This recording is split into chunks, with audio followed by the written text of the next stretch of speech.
And it is my distinct pleasure to welcome all of you here tonight to our event featuring Noam Chomsky on power and ideology. As I'm sure all of you in this room know, Noam has been described with many accolades, among them as being widely regarded as one of the foremost critics of U.S. foreign policy in the world. I also welcome our live stream audience tonight and invite you on live stream to comment during the evening's presentation. For nearly 100 years, the New School has had a long, long history of intellectually questioning the dominant discourses, supporting dissident voices, and reframing and embracing debate. In the 1930s, we established what was then called the University in Exile, a project where the New School embraced scholars and activists who were facing exile and indeed extermination on the global stage. We created here an intellectual haven for advancing progressive ideas that literally would not have survived elsewhere. And now today, we still at the New School continue in this tradition. For example, awarding this year the Syrian anonymous media collective Abu Nadara with our 2015 Vera List Prize for Art and Politics. Next month, we will welcome representatives from this collective who are advancing the rights of individuals in the Syrian society to be represented by their own images, at a time when our dominant media images include those of millions of people exiled from Syria. So as part of this long intellectual tradition, the New School is honored tonight to welcome Noam Chomsky. MIT Professor Emeritus of Linguistics and Philosophy, Noam was born in Philadelphia, Pennsylvania. He studied linguistics, mathematics, and philosophy at the UPenn, where he received his PhD. Noam has been at the Massachusetts Institute for Technology for many years, now serving as Emeritus Professor. Chomsky is a prolific author who has written and lectured widely on linguistics, philosophy, intellectual history, contemporary issues, international affairs, and foreign policy. He has a long and illustrious lineage, including, for example, tonight we are shortly before the 50th anniversary of the publication of his classic essay, The Responsibility of Intellectuals, which appeared in the New York Review of Books in February 1967. Chomsky has received more than 24 honorary degrees from places including the University of Chicago, Delhi University, the University of Pennsylvania, Cambridge, the University of Buenos Aires, Harvard, the University of Calcutta, and many others. He is a fellow of the American Academy of Arts and Sciences and of the National Academy of Science, and recipient of many awards, including the Distinguished Scientific Contribution Award of the American Psychological Association, the Kyoto Prize in Basic Sciences, the Helmholtz Medal, and the Dorothy Eldridge Peacemaker Award. Noam's most recent books include the New York Times bestsellers Hegemony or Survival and Failed States, and other books including Imperial Ambitions, What We Say Goes, Interventions, Hopes and Prospects, Occupy, and Masters of Mankind. He has written several provocative books on 9/11. So now I'd like to introduce our co-sponsor of tonight's event, Haymarket Books, and Anthony Arnove, who will introduce the event. Welcome.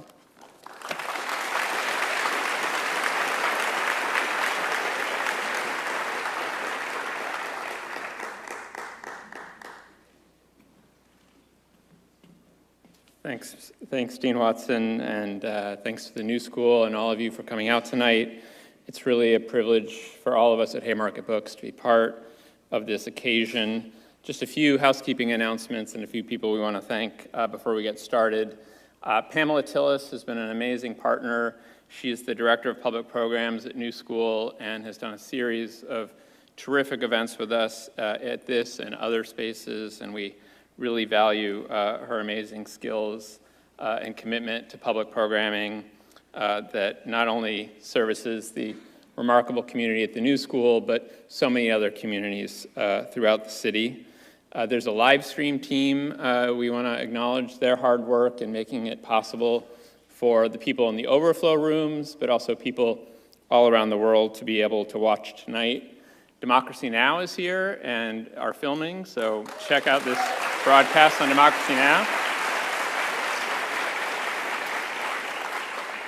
There are a few other people who do a lot of work behind the scenes to make events like this happen.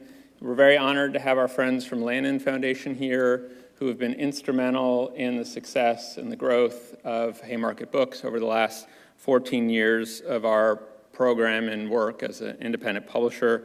So we want to acknowledge Lannan Foundation for their invaluable support for our authors and for our publishing program. I also want to thank all the volunteers who make it possible for Haymarket Books to do what we do. A few housekeeping announcements. Please turn off your National Security Agency tracking devices. I know everyone has their new iPhones, but please silence them, turn them off. Let's just be here now for a few minutes together without any Sex and the City ringtones. Noam has pre-signed books, so if you go to the lobby at the Haymarket table, you'll find a vast array of his titles, many of them that he signed just about an hour ago. There are also sign-up sheets you'll find out there to find out about more events being sponsored by the New School, also events being sponsored by Haymarket Books, such as Monday night's event at Nuyorican Poets Cafe with Boots Riley and Hari Kondabolu. So check that one out if you can. There are people who will be going through the audience with note cards to get your questions. If you're on the live stream, you can send in questions, and we'll be sending those up to Noam at the end of his talk. And just briefly, I have had the privilege of introducing Noam on a number of occasions. And there's so much that one can say about the immense contribution he's made. But I think it really boils down to one very simple point, which is that Noam Chomsky embodies more than any person, I think, in our lifetimes, the meaning of the word solidarity. And that is something profoundly important in today's world. So please join me in welcoming Noam Chomsky.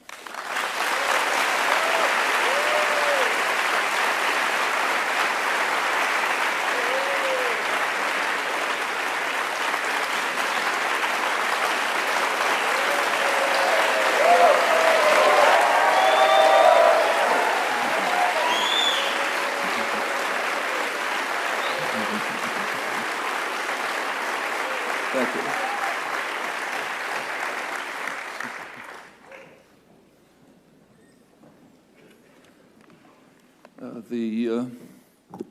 The role of concentrated power in shaping the ideological framework that dominates perception, interpretation, discussion, choice of action, all of that is too familiar to require much comment.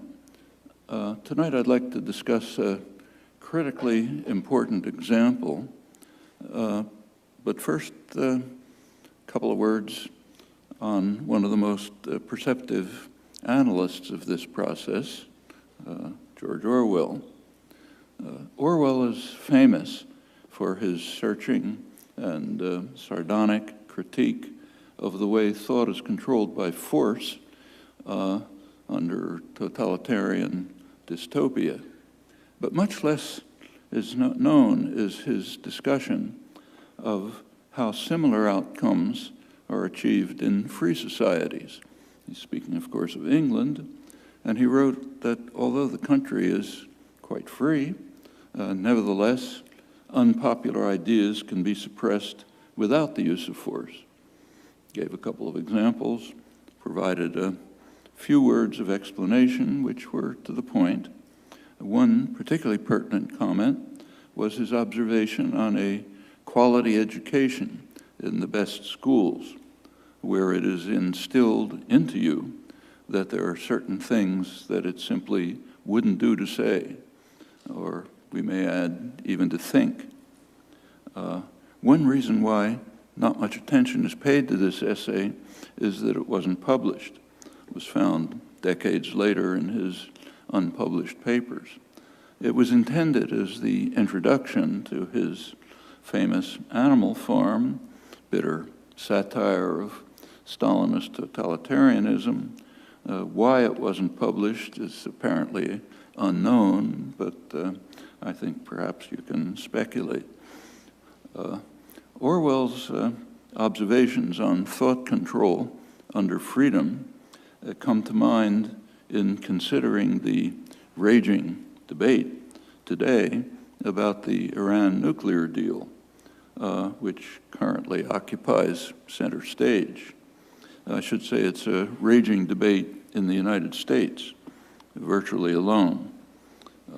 In almost everywhere else, the deal has been greeted with relief and optimism, and without even parliamentary review. This is one of the many striking examples of the famous concept of American exceptionalism. The fact that America is an exceptional nation is regularly intoned by virtually every political figure, and I think more revealingly, the same is true of prominent academic and public intellectuals. You can select almost at random. Take, for example, the professor of the science of government at Harvard. He's a distinguished liberal scholar, government advisor. He's writing in Harvard's prestigious journal, International Security, and there he explains that unlike other countries, the national identity of the United States is defined by a set of universal political and economic values, namely liberty, democracy, equality, private property, and markets. So the U.S. has a solemn duty to maintain its international primacy for the benefit of the world. And since this is a matter of definition, we can dispense with the tedious work of empirical verification. So I won't spend any time on that. Or let's turn to the leading left liberal intellectual journal, the New York Review.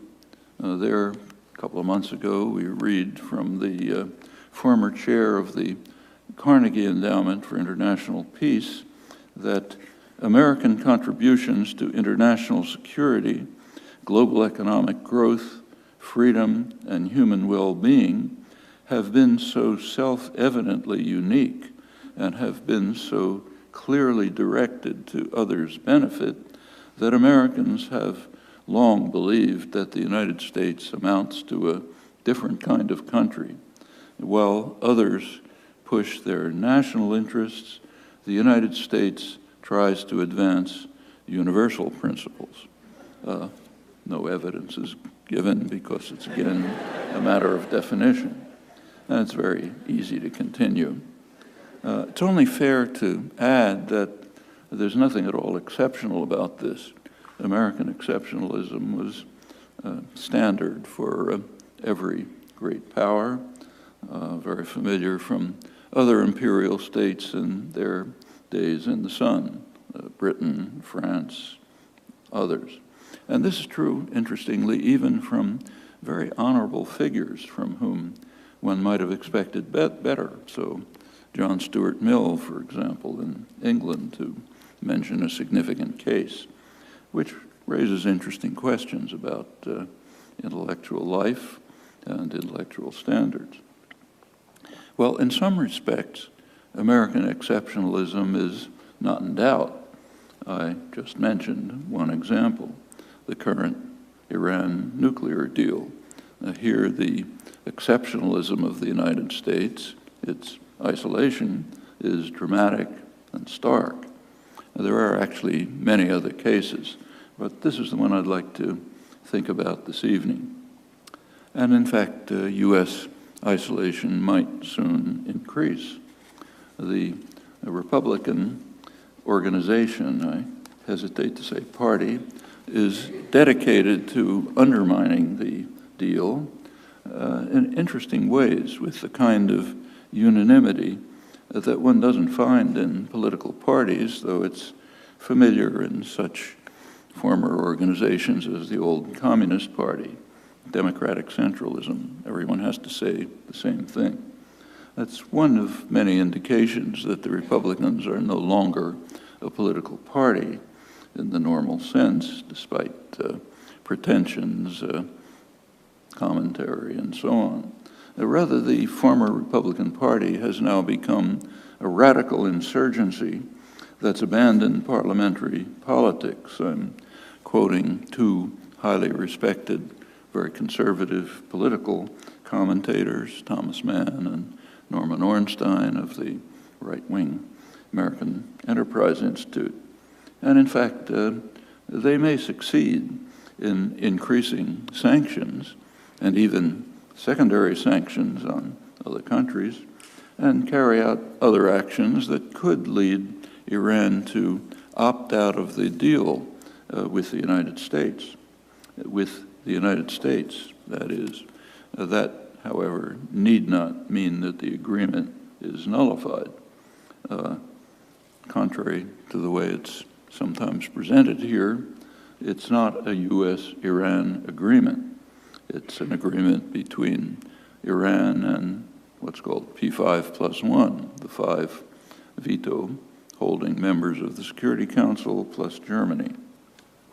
And the other participants might agree to proceed, Iran as well.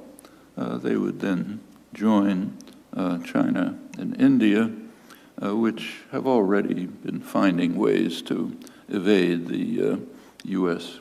Constraints on interactions with Iran.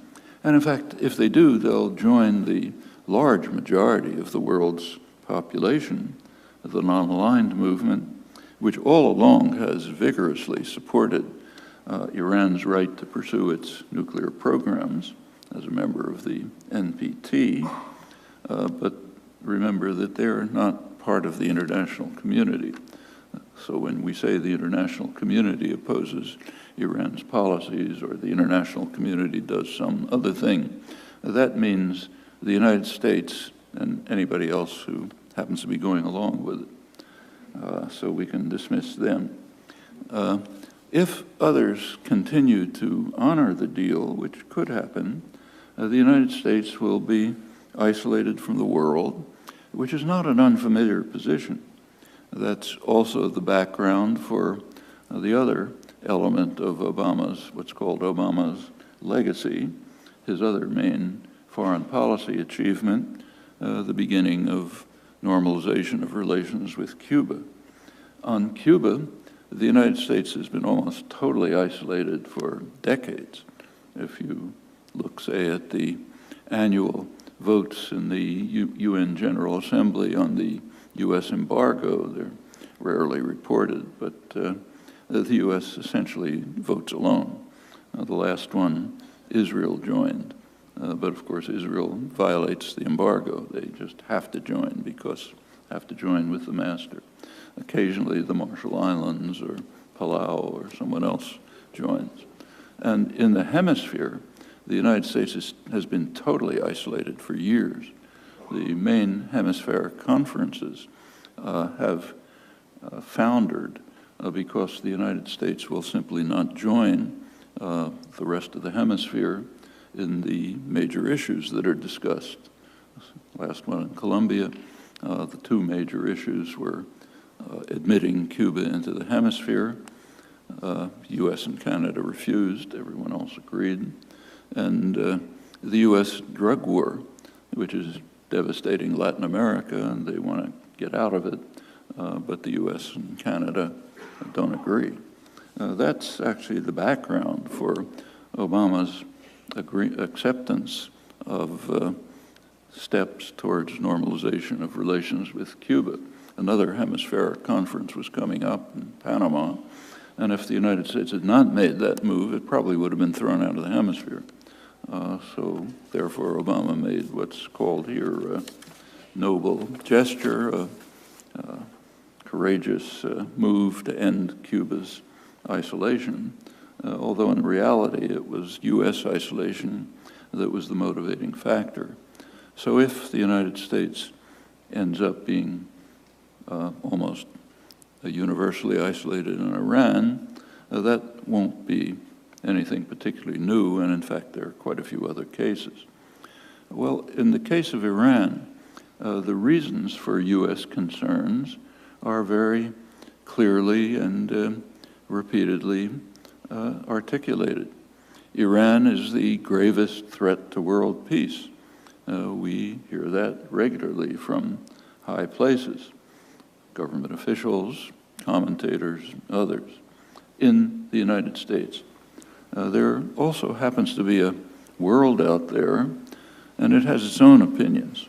It's quite easy to find these out from standard sources, like the main U.S. polling agency, Gallup Polls, takes regular polls of international opinion. And one of the questions that is posed is, which country do you think is the gravest threat to world peace? The answer is unequivocal. The United States, by a huge margin, way behind. In second place is Pakistan. It's inflated surely by the Indian vote, and then come a couple of others. Iran is mentioned, but along with Israel and a few others, way down. That's one of the things that it wouldn't do to say. And in fact, the results that are found by the leading U.S. polling agency didn't make it through the portals of what we call the free press, but it doesn't go away for that reason. Well, given the reigning doctrine about the gravity of the Iranian threat, we can understand the virtually unanimous stand that the United States is entitled to react with military force, unilaterally, of course, if it claims to detect some Iranian departure from the terms of the agreement.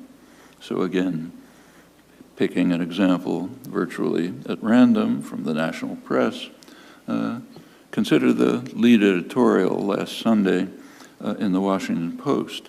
It calls on Congress, I'll quote, to make clear that Mr. Obama or his successor will have support for immediate U.S. military action if an Iranian attempt to build a bomb is detected, meaning by the United States. So the editors, again, make it clear that the United States is exceptional.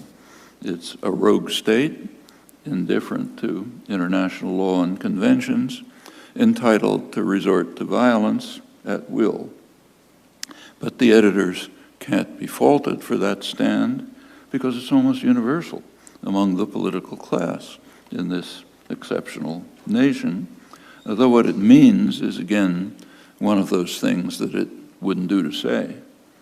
Sometimes the doctrine takes quite a remarkable form, and not just on the right by any means. So take, for example, the Clinton doctrine. Namely, the United States is free to resort to unilateral use of military power, even for such purposes as to ensure uninhibited access to key markets, energy supplies, and strategic resources, let alone security or alleged humanitarian concerns. And adherence to this doctrine is very well confirmed in practice, as need hardly be discussed among people willing to look at the facts of current history.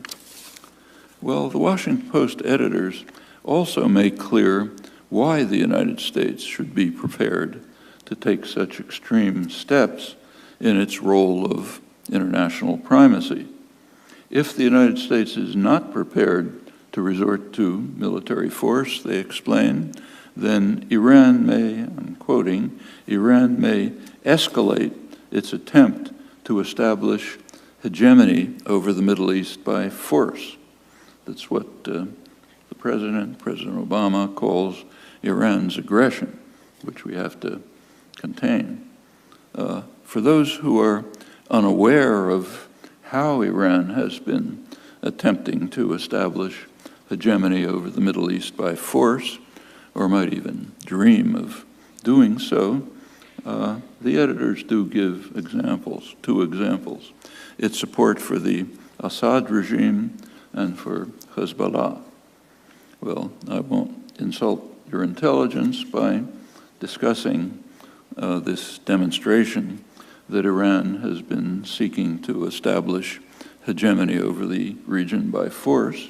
However, on Iranian aggression, There is an example, I think one in the last several hundred years, namely Iranian conquest of 2 Arab islands in the Gulf under the US-backed regime of the Shah back in the 1970s. Well, these shocking Iranian efforts to establish regional hegemony by force can be contrasted with the actions of U.S. allies. For example, NATO ally Turkey, which is actively supporting the jihadi forces in Syria.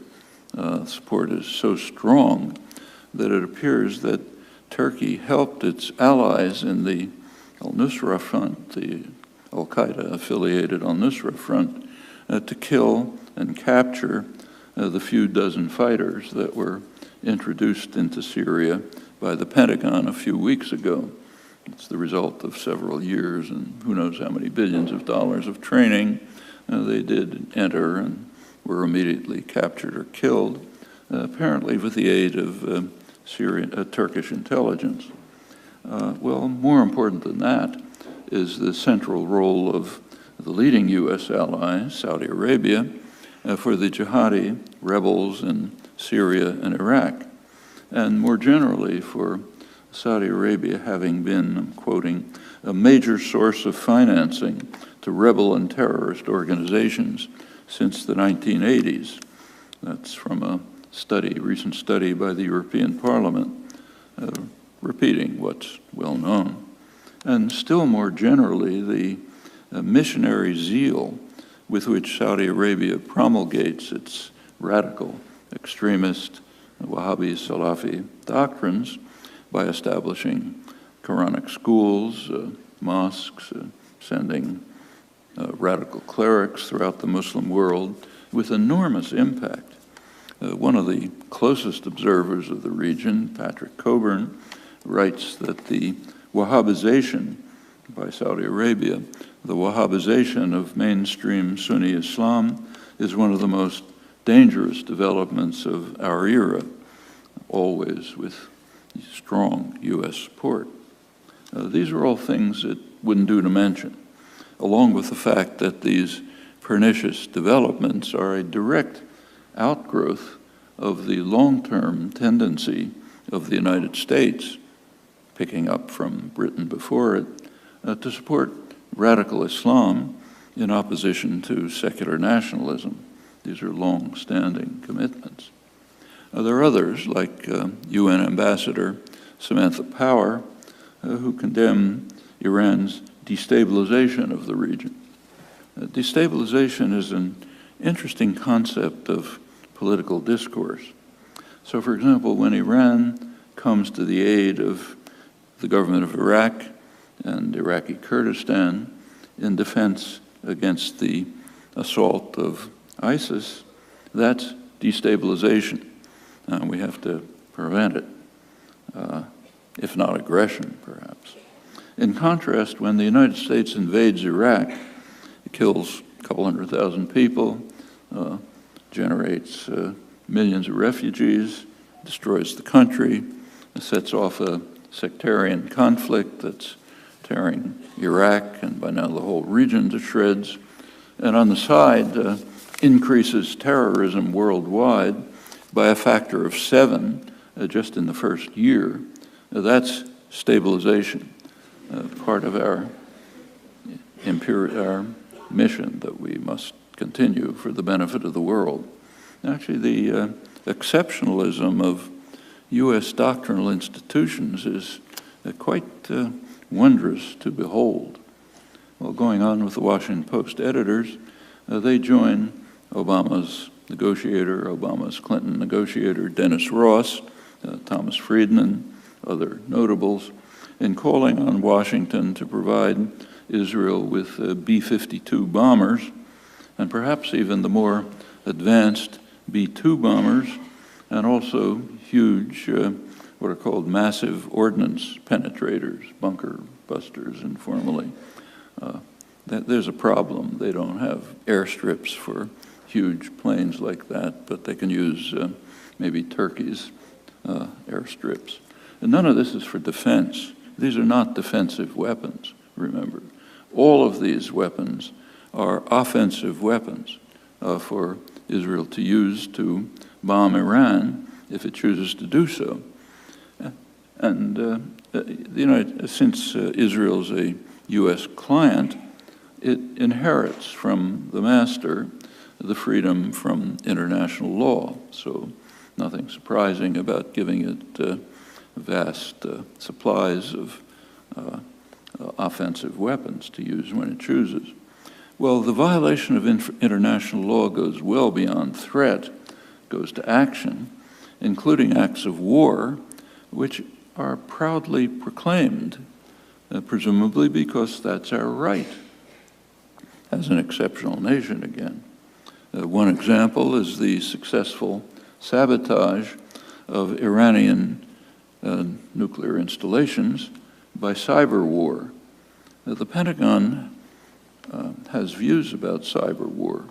The Pentagon regards cyber war as an act of war, which justifies a military response. And a year ago, NATO affirmed the same position, determined that aggression through cyber attacks can trigger the collective defense obligations of the NATO alliance, meaning if any country is attacked by cyber war, the whole alliance can respond by military attacks. That means cyber war attacks against us, not by us against them. And the significance of these stands is, again, something that it wouldn't do to mention. And you can check to see that that condition is well observed. Well, perhaps the United States and Israel are justified in cowering in terror before Iran because of its extraordinary military power. And it's possible to evaluate that concern. For example, you can turn to the authoritative analysis, detailed analysis of the Center for Strategic and International Studies, the main source for such information, last April, which conducted and published a long study of the regional military balance. And they find, I'll quote, a conclusive case that the Arab Gulf states have an overwhelming advantage over Iran in both military spending and access to modern arms. That's the Gulf Cooperation Council states, that's Bahrain, Kuwait, Oman, Saudi Arabia, United Arab Emirates. They outspend Iran on arms by a factor of 8. It's an imbalance that goes back decades. And their report observes further that the Arab Gulf states have acquired and are acquiring some of the most advanced and effective weapons in the world, while Iran has been essentially forced to live in the past, often relying on systems originally delivered at the time of the Shah, 40 years ago, which are essentially obsolete. And the imbalance is, of course, even greater with Israel, which, along with the most advanced U.S. weaponry and its role as a virtual offshore military base of the global superpower, has a huge stock of nuclear weapons. There are, of course, other threats that justify serious concern and can't be brushed aside. A nuclear weapon state might leak nuclear weapons to jihadis. No joke. In the case of Iran, the threat is minuscule. Not only are the Sunni jihadis the mortal elements of Iran, but the ruling clerics, whatever one thinks of them, have shown no signs of clinical insanity, and they know that if there was even a hint that they were the source of a leaked weapon, they and all they possess would be instantly vaporized. That doesn't mean that we can ignore the threat, however, not from Iran, where it doesn't exist, but from U.S. ally Pakistan, where the threat is in fact very real. It's discussed recently by two leading Pakistani nuclear scientists, Pervez Hoodbhoy, Zia Mian, Britain's leading Journal of International Affairs. They write that increasing fears of militants seizing nuclear weapons or materials and unleashing nuclear terrorism have led to the creation of a dedicated force of over 20,000 troops to guard nuclear facilities. There is no reason to assume, however, that this force would be immune to the problems associated with the units guarding regular military facilities, which have frequently suffered attacks with insider help. In other words, the whole system is laced with jihadi elements, in large measure because of what Patrick Coburn described, the Wahhabization of Sunni Islam from Saudi Arabia and with the strong support of the United States ever since the Reagan administration. Well, in short, the problem is real enough, very real, in fact. It's not being seriously addressed. It's not even discussed.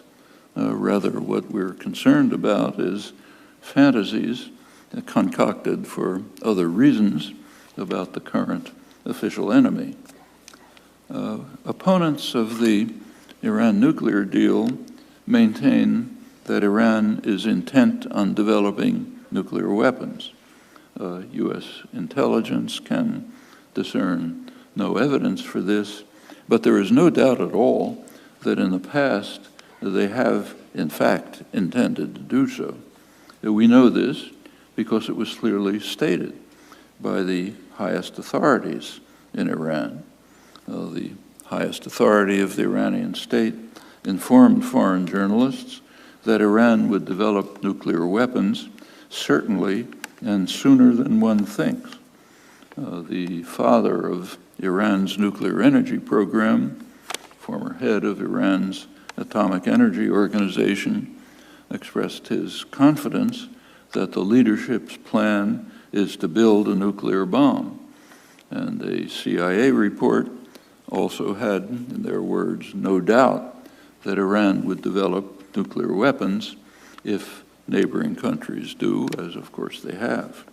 All of this was under the Shah, the highest authority just quoted. That is, during the period when high U.S. officials, Cheney, Rumsfeld, Kissinger, were urging the Shah to proceed with nuclear programs, and they were also pressuring universities to accommodate these efforts. My own university was an example, MIT.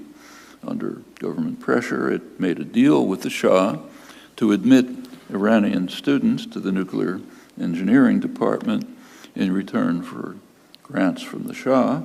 This was done over the very strong objections of the student body, but with comparably strong faculty support. That's a distinction that raises a number of interesting questions about academic institutions and how they function. The faculty are the students of a couple of years ago, but have a different institutional place. Opponents of the nuclear, in fact, some of these MIT students are now running the Iranian nuclear programs. Opponents of the nuclear deal argue that it didn't go far enough. You've heard a lot of that. And interestingly, some of the supporters of the deal agree, demanding that it go beyond what has been achieved and that the whole Middle East should rid itself of nuclear weapons, and in fact, weapons of mass destruction generally. Actually, I'm quoting Iran's Minister of Foreign Affairs, Javad Zarif.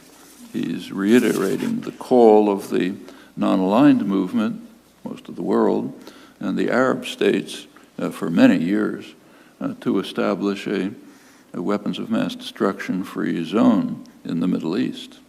That would be a very straightforward way to address whatever threat Iran is alleged to pose. But a lot more than that is at stake. This is discussed recently in the leading U.S. World Arms Control Journal, Arms Control Today, by two leading figures in the international anti-nuclear movement, two scientists who are veterans of Pugwash and UN agencies. They observe that the successful adoption in 1995 of the resolution on the establishment of a zone free of weapons of mass destruction in the Middle East was the main element of a package that permitted the extension of the Non-Proliferation Treaty. That's the most important arms control treaty there is, and its continuation is conditioned on acceptance of moves towards establishing a weapons of mass destruction free zone, a nuclear-free zone in the Middle East. Repeatedly, implementation of this plan has been blocked by the United States at the annual 5-year review meetings of the Non-Proliferation Treaty, most recently by Obama in 2010 and again in 2015, a couple of months ago. The same two anti-nuclear specialists comment that in 2015, this effort was again blocked by the United States on behalf of a state that is not party to the Non-Proliferation Treaty and is widely believed to be the only one in the region possessing nuclear weapons. That's a polite and understated reference to Israel. Washington's sabotage of the possibility in defense of Israeli nuclear weapons may well undermine the Non-Proliferation Treaty, as well as maintaining dangerous instability in the Middle East, always, of course, in the name of stability.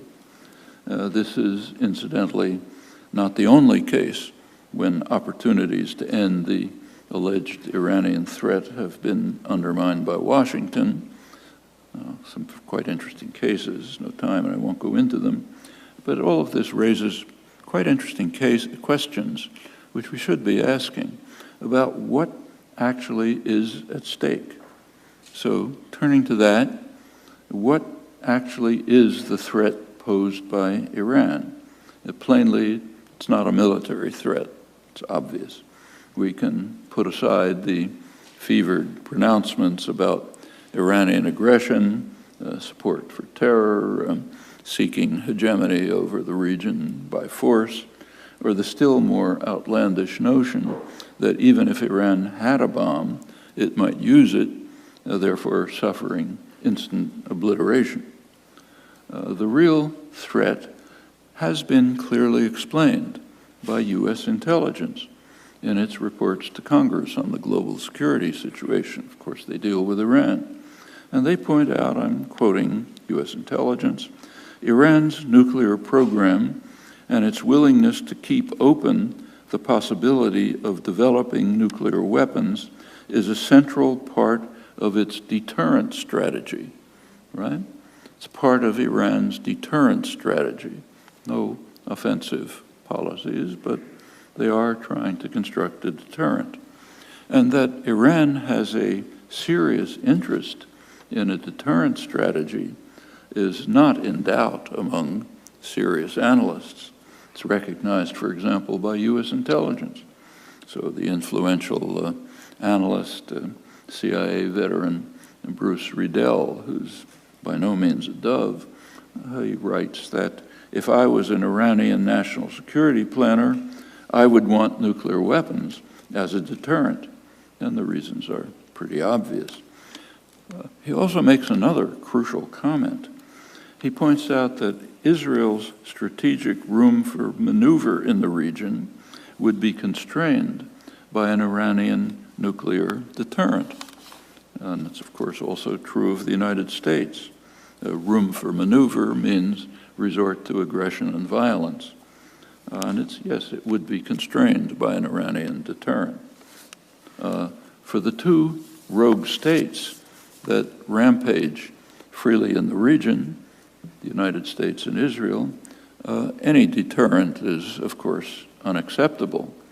And for those who are accustomed and take for granted their right to rule by force, that concern is easily escalated to what's called an existential threat. The threat of deterrence is very severe if you expect to resort to force unilaterally at will to achieve your goals, as the U.S. and secondarily Israel do commonly. And more recently, the second U.S. ally, Saudi Arabia, has been trying to get into the club pretty incompetently with its invasion of Bahrain to prevent mild reformist measures. And more recently, its extensive bombing of Yemen, which is causing a huge humanitarian crisis. So for them, a deterrent is a problem, maybe even an existential threat. That, I think, is the heart of the matter, even if it wouldn't do to say or to think. And except for those who hope to fend off possible disaster and to move towards a more peaceful and just world, it's necessary to keep to these injunctions. These are things it wouldn't do to say, wouldn't do to think. You don't read about them, you don't hear about them, but they are, I think, the heart of the issue. Thanks.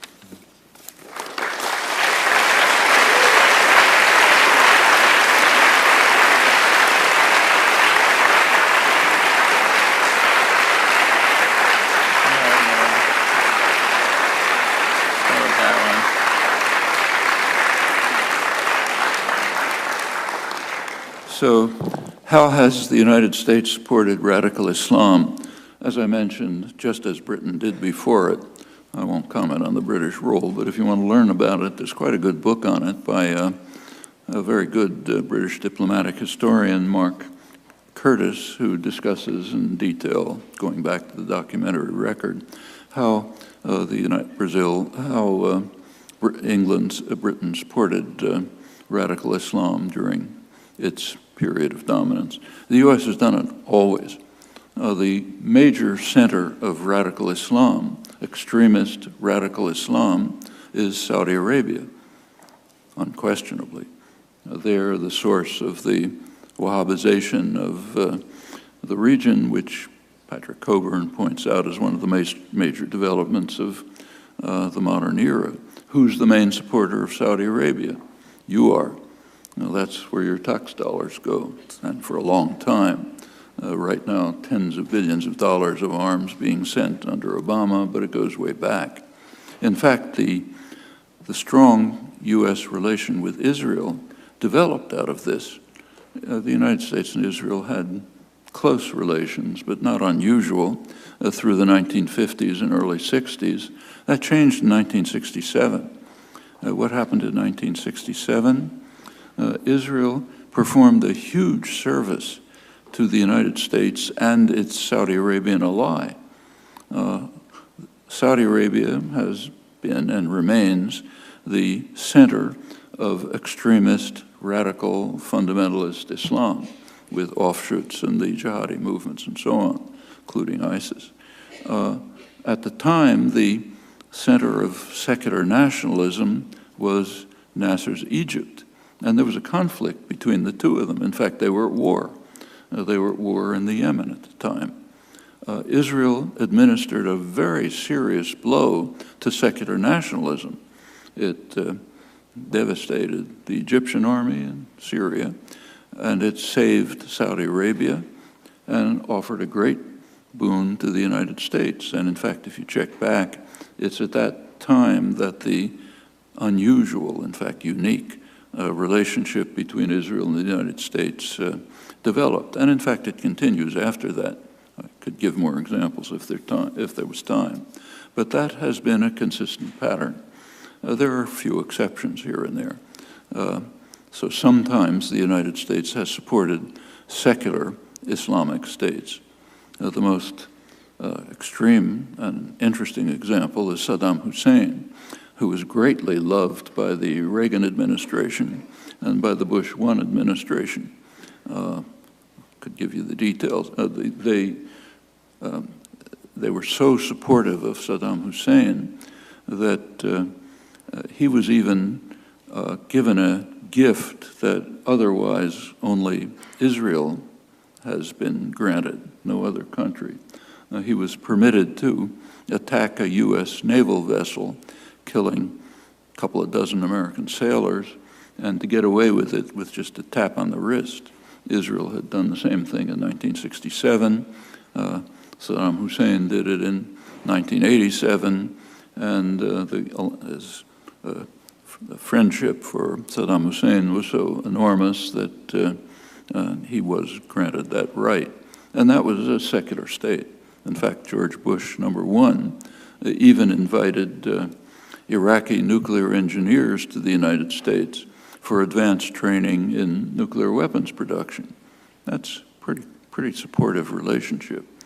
So there are cases where the United States has supported secular Islam, but typically it's radical Islam that has been the beneficiary of U.S. support, like Britain before it.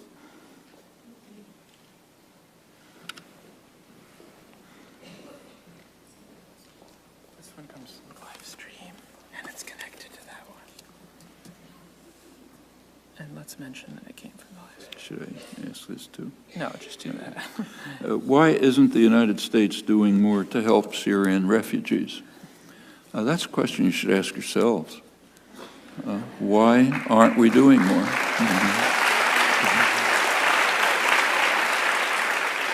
After all, we're pretty munificent already. I think 2,000 have been accepted after several years' wait. But yes, that's a very serious question. Can be generalized. There are other refugees. What about people fleeing from Honduras? That's the main source of what's called the refugee crisis here. Most of them are coming from Honduras. Why? Well, something happened in Honduras a couple of years ago. There was a military coup which overthrew the democratic government. The United States was about the only country that gave it support, and the result of the military coup is a real horror story. It was bad enough before, but it's become horrendous since, so people are fleeing, and therefore we have to build, a mile-high wall on the Texas border or whatever it is.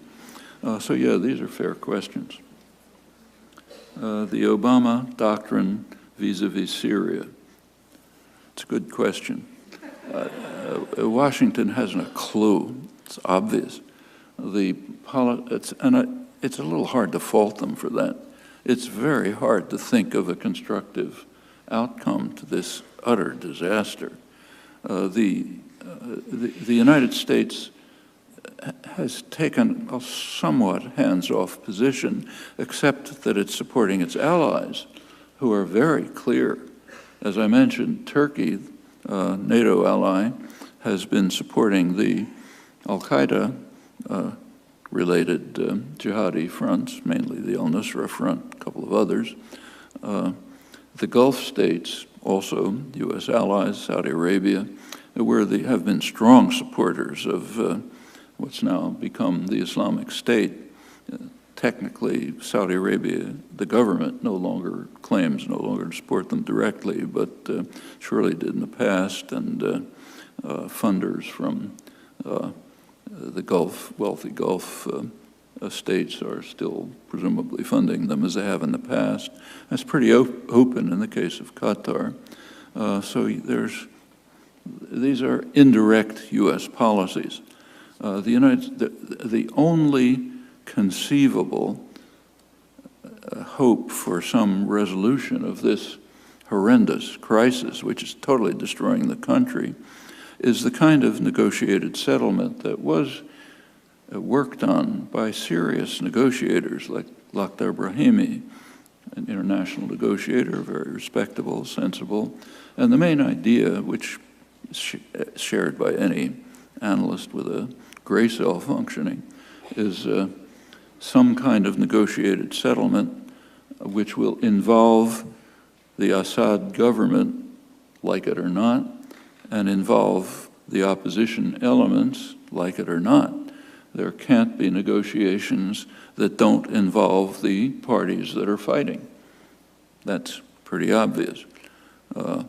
Just as South African negotiations had to involve the leadership of the apartheid state. There's no other way. It can't have other negotiations. It's perfectly obvious that the Assad government is not going to enter into negotiations that are based on the condition that it commits suicide. If that's the condition, they're just going to keep destroying the country. That, unfortunately, has been the U.S. position. The negotiations, U.S. and its allies have demanded that negotiations be based on the precondition that the Assad government will not survive. It's a horrible government. I'd like it not to survive. But that's a prescription for destroying Syria, because it's not going to enter into negotiations on those terms. Right now, and in fact in the past, these have been proposals pretty much supported by the Russians. And in fact, you may not have seen this, but for those of you who read the international press, British press, a couple of days ago, there was a very interesting revelation that in 2012, the Russians had apparently presented a proposal for an interim regime which would not include Assad, and it was turned down by the United States and the West. That was reported in practically the entire British press, The Guardian, Independent, Daily Telegraph, across the spectrum. Didn't appear in the United States for a while, but finally it did appear, not in print, as far as I can tell, but in an online edition of the Washington Post, where there's an article of the usual type. It sort of mentions that this is rumored, but can't take it seriously, and so on. Probably didn't mean it, and so on and so forth. Well, okay, you can draw your own conclusions. But if you ask what the Obama doctrine is, it doesn't exist. We saw the Obama doctrine a couple of weeks ago when the Pentagon sent in these 50 fighters who had been trained for years, and they were immediately captured, killed, or just defected by Turkey's ally, the al-Nusra Front, as I mentioned, apparently with Turkish intelligence support. That's the doctrine. Nothing except to support the allies, which are in fact supporting jihadi forces. But what the doctrine ought to be, I think, is pretty clear. What the chances are for settlement in those terms is hard to say, not very high. But if you can think of an alternative, you should present it. No other alternative has been proposed. What do you think about the antics of Donald Trump in tangent to your earlier idea about American exceptionalism? Well,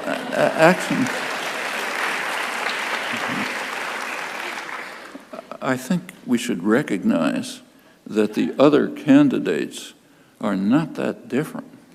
I mean, if you take a look at, just take a look at their views. They tell you their views, and they're astonishing. So just to keep to Iran, a couple of weeks ago, the two front runners, they're not the front runners any longer, were Jeb Bush and Scott Walker, and they differed on Iran. Walker said, we have to bomb Iran. When he gets elected, they're going to bomb Iran immediately, the day he's elected. Bush was he's more serious. He said he's going to wait to the first cabinet meeting, and then they'll bomb Iran. I mean, this is just off the spectrum of not only international opinion, but even relative sanity. This is, I think Ornstein and Mann are correct. It's a radical insurgency. It's not a political party. You can tell that even by the votes. I mean, any issue of any complexity is going to have some diversity of opinion. But when you get a unanimous vote to kill the Iranian deal or the Affordable Care Act or whatever the next thing may be, you're not dealing with a political party. It's an interesting question why that's true. I think what's actually happened is that during the whole so-called neoliberal period, last generation, both political parties have drifted to the right. Today's Democrats are what used to be called moderate Republicans. The Republicans have just drifted off the spectrum. They're so committed to extreme wealth and power that they cannot get votes, can't get votes by presenting those positions. So what has happened is that they've mobilized sectors of the population that have been around for a long time. It is a pretty exceptional country in many ways. One is it's extremely religious. It's one of the most extreme fundamentalist countries in the world. And by now, I suspect the majority of the base of the Republican Party is evangelical Christians, extremists, not, they're a mixture, but these are the extremist ones. Nativists who are afraid that, they are taking our white Anglo-Saxon country away from us, or people who have to have guns when they go into Starbucks, because who knows, they might be killed by an Islamic terrorist and so on. I mean, all of that is part of the country, and it goes back to colonial days. There are real roots to it. But these have not been an organized political force in the past. They are now. That's the base of the Republican Party. And you see it in the primaries. So yeah, Trump is maybe comic relief, but it's just it's not that different from the mainstream, which I think is more important. U.S. exceptionalism has existed since the, what's that? Doctrine. Since the doctrine of manifest destiny in the 18th, actually 19th century. What has changed? Well, what's changed is the capacity to implement the doctrines. So take, say, the Monroe Doctrine, 1823. The Monroe Doctrine essentially declared that the United States must rule the hemisphere. Didn't say it in those words, but that's what it amounted to. And it was the intellectual father of the Monroe Doctrine. It was John Quincy Adams, who was also the intellectual author of Manifest Destiny. Well, there was a problem. This is the 1820s. There was a deterrent. The deterrent was Britain. Britain was the hated enemy. They were the big military power, and they prevented the United States from achieving its first foreign policy goal. By foreign, I mean outside the national territory. That's also aggression, but it's not called aggression. But conquest of the national territory, what's now the national territory, of course, was a war against the indigenous population who were exterminated and expelled. But the first so-called foreign goal was to take over Cuba. It goes back to the 1820s. Couldn't do it. British Navy was in the way. John Quincy Adams, who was an astute grand strategist, pointed out to his colleagues that we just have to wait.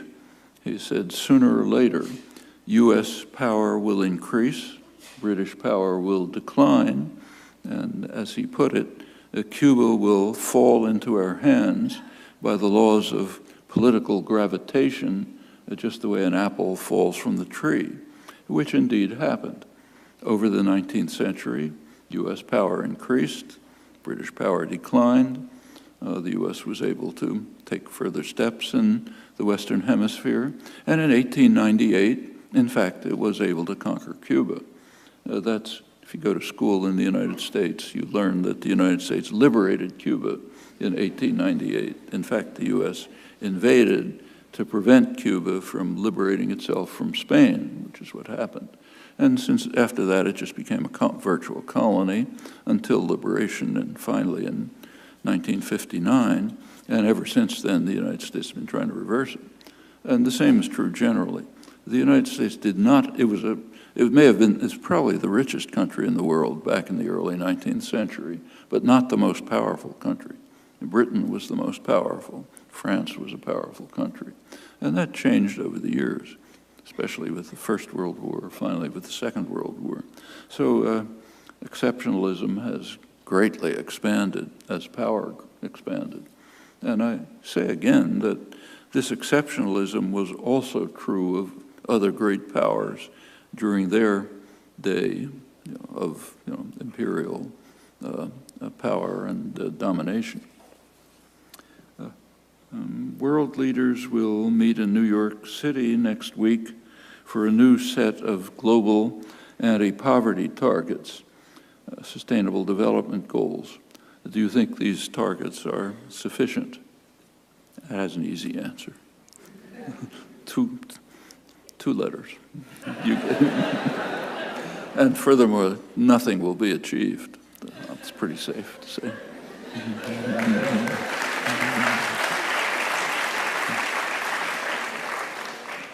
Can you comment on the importance of WikiLeaks cables? They've been really revealing. You learn a lot from them. Some of them are really interesting, including ones that aren't discussed much. I mean, most of them you've seen. But, for example, one of the WikiLeaks, one interesting question that should be in everybody's mind is, what is the basis for the extraordinary relationship between the United States and Israel? There are a lot of reasons for it, but one interesting aspect was revealed by a WikiLeaks cable, which I think wasn't reported. One of the cables listed, the leaks, listed a document, an internal U.S. document, Pentagon document, which listed the top strategic priorities of the United States. Regions in the world that were so important that we had to protect them at all costs. There were maybe, I forget how many, a dozen or so. One of them was right outside Haifa, Rafael Military Industries, major military industry. That's one of the main places where drone technology has been developed. The links between U.S. and Israeli high-tech military industry are extremely close. In fact, in this case, Rafael, the biggest industry, the ties are so close that Rafael actually moved its management headquarters to Washington, where the money is. Well, what that tells you, that gives an interesting insight into the nature of the relationship. Israel does play a major role, small country, but good high-tech industry, and it plays a major role in repression and aggression. It's developed, the Israeli arms fairs, where they sell their arms, they advertise correctly that they have developed advanced means of repression and control, and that the arms that they're displaying are battlefield tested, namely against the Palestinians. So they've refined the techniques of control, and they contribute to that all over the place, Central America, even in the United States. They're providing advice on how to bar Honduran immigrants, say, from coming to the United States. They help train police and so on. Many examples. Well, that's only one case, but there have been many other cases of the WikiLeaks materials. It's really worth reading through them, not just the ones that do get reported, but many other ones. There's actually a volume that just came out on WikiLeaks, which is important reading.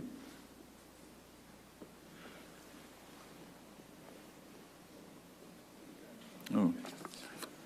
Do you think that U.S. foreign policy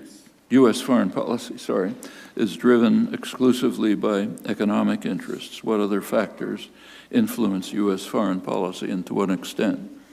That's quite an interesting question. It's certainly not driven entirely by economic interests. In fact, there are very striking cases.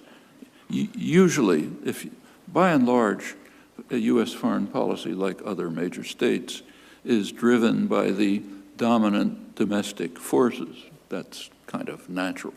And the dominant domestic forces are, of course, the corporate sector. That's not in question. So by and large, foreign policy is driven by their interests. The Clinton doctrine, which I quoted, is an obvious case, but there are plenty of others. However, there are exceptions, and they're very interesting ones. Actually, Iran is an exception, quite an interesting one. And that goes back to the first U.S. serious involvement with Iran. Iran was a kind of a British virtual colony.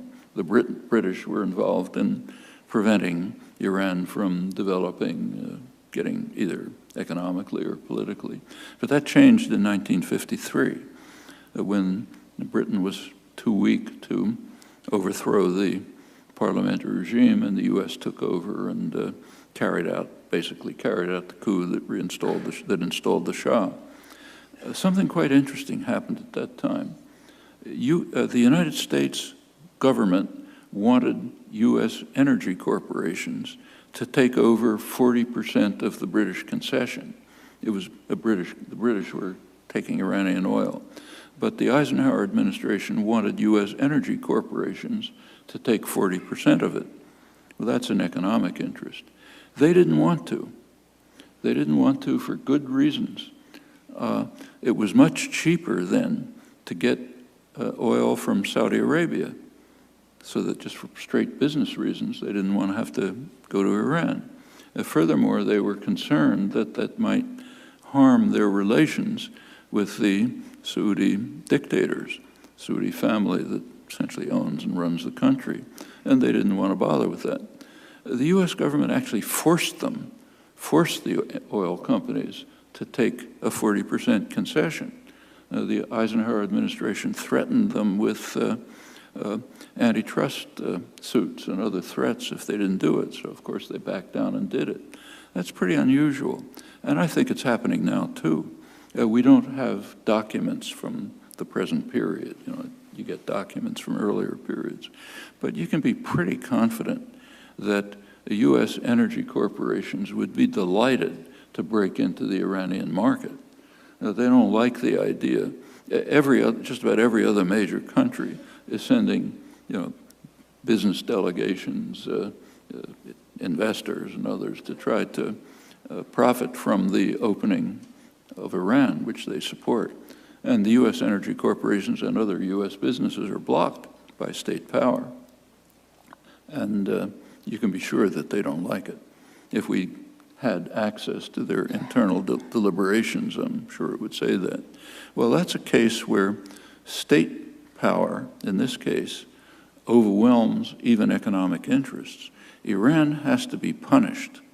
Iran committed a serious crime. They disobeyed orders, and you don't disobey orders. One of the major doctrines of international affairs, which doesn't appear in the literature, is the mafia doctrine. International affairs are run very much like the mafia. The Godfather does not tolerate disobedience. It's much too dangerous. So if some small storekeeper somewhere, say, doesn't pay protection money, the Don doesn't accept it. You send their goons to beat him to a pulp, even if you don't need the money, because others might get the idea and things might start to erode. That is a dominant principle of international affairs. In fact, that was the reason for the 1953 coup, when you look back. And it's also the reason why for U.S. hostility to Iran, which is extreme. I mentioned the support for Saddam Hussein. That was an attack on Iran, and a serious one.